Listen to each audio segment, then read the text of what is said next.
നല്ല പോത്തിറച്ചിയൊന്നും ഇല്ലാത്ത എന്തെങ്കിലും ക്രിസ്മസ് ഉണ്ടോ? അപ്പൊ എന്ത് റെസിപ്പി എന്താണെന്ന് മനസ്സിലായി കാണുമല്ലോ.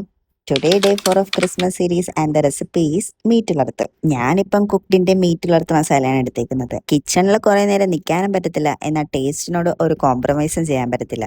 അപ്പം കുക്കിന്റെ ഈ റെഡി ടു കുക്ക് ഐറ്റം എടുക്കുന്നത് തന്നെയായിരിക്കും ഏറ്റവും നല്ലത്. 40 ഗ്രാമിന്റെ 2 മസാല പാക്കറ്റ്സ് ആണ് വരുന്നത്. ഒരു പാക്കറ്റ് കൊണ്ട് 500 ഗ്രാം റെഡ് മീറ്റ് ആണ് നമുക്ക് ഉണ്ടാക്കാൻ പറ്റുന്നത്. ഇനിയിപ്പം നേരെ ഒരു കുക്കർ എടുക്കുക, 1/2 kg മീറ്റ് ഇടുക, പിന്നെ കുക്ക്ഡിന്റെ ഒരു പാക്കറ്റ്, അതിൽ 40 ഗ്രാം ആണ് വരുന്നത്. അതിന്റെ നേരെ പകുതി, ഒരു 20 ഗ്രാം ആദ്യം നമ്മൾ വേവിക്കാൻ നേരത്ത് ഇടണം.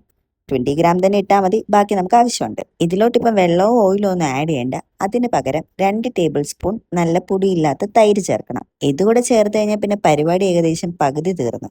ഇനിയിപ്പം നന്നായിട്ട് മിക്സ് ചെയ്യുക, നേരെ ഫ്ലെയിം ഓൺ ആക്കുക, അടുപ്പിലോട്ട് വെക്കുക, ഒരു 5-6 വിസിൽ.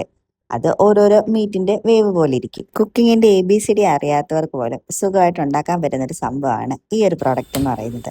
ഇതിൽ അവർ ഒരു QR കോഡ് കൊടുത്തിട്ടുണ്ട്. അത് സ്കാൻ ചെയ്ത് കഴിഞ്ഞാൽ വീഡിയോ കണ്ടുകൊണ്ട് തന്നെ നമുക്ക് ഉണ്ടാക്കാൻ പറ്റും. അപ്പം ബീഫ് അവിടുന്ന് വേകുന്ന സമയം കൊണ്ട് നമുക്ക് വേറെ കുറച്ച് പരിപാടി ചെയ്ത് വെക്കാം. നല്ല വെളിച്ചെണ്ണയിൽ തേങ്ങാക്കൊത്ത് വറുത്തെടുക്കണം. ഒരു ഗോൾഡൻ ബ്രൗൺ ആകുമ്പോഴത്തേക്കും തേങ്ങാക്കൊത്ത് നന്നായിട്ട് വറുത്തെടുത്ത് മാറ്റി വെക്കണം. തേങ്ങാക്കൊത്ത് വറുത്തെടുത്ത അതേ എണ്ണയിൽ തന്നെ നമുക്ക് ബാക്കി പരിപാടിയൊക്കെ ചെയ്യാം.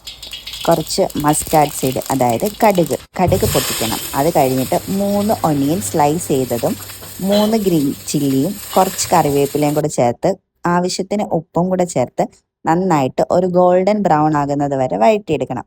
അതിലോട്ട് നമ്മൾ നേരത്തെ മാറ്റി വെച്ച തേങ്ങാക്കൊത്തും കുറച്ച് കറിവേപ്പിലയും കൂടെ ആഡ് ചെയ്ത് ഒന്നും കൂടെ നന്നായിട്ടൊന്ന് വഴറ്റിയെടുക്കണം. ഇത് നന്നായിട്ട് വഴണ്ട് വരുന്ന സമയം കൊണ്ട് നമ്മുടെ ബീഫൊക്കെ നന്നായിട്ട് കുക്കായിട്ടുണ്ടാവും.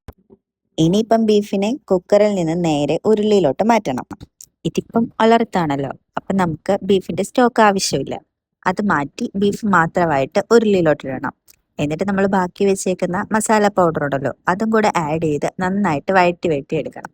നല്ല ഹൈ ഫ്ലെയിമിൽ ഒരു 3 മിനിറ്റ് നേരം നന്നായിട്ട് ഇളക്കി കഴിയുമ്പോഴത്തേക്കും അങ്ങനെ നമ്മുടെ മീറ്റ് ഉലർത്ത് റെഡിയാകും. ഇനിയിപ്പോൾ പരിപാടിയൊക്കെ തീർന്ന് ഫ്ലെയിം ഓഫ് ചെയ്യുക, സെർവ് ചെയ്യുമ്പോൾ കുറച്ച് ഫ്രഷ് കറി ലീവ്സും ഡ്രൈഡ് ചില്ലിയും കൂടെ ആഡ് ചെയ്ത് കഴിഞ്ഞാൽ അടിപൊളിയായിരിക്കും. മീറ്റ് ഓവറായിട്ട് കുക്ക് ആവാണ്ട് പ്രത്യേകം ശ്രദ്ധിക്കണം. നല്ല ചൂട് ചോറ്, അതിൻ്റെ ഒരു അരികിലോട്ട് നല്ല ചൂട് ബീഫും കൂടെ വെക്കണം. എന്നിട്ട് ആ ബീഫിൽ നിന്ന് കുറച്ചെടുത്ത ചൂട് ചോറിലോട്ട് മിക്സ് ചെയ്ത് നന്നായിട്ടൊന്ന് ആസ്വദിച്ച് കഴിക്കണം.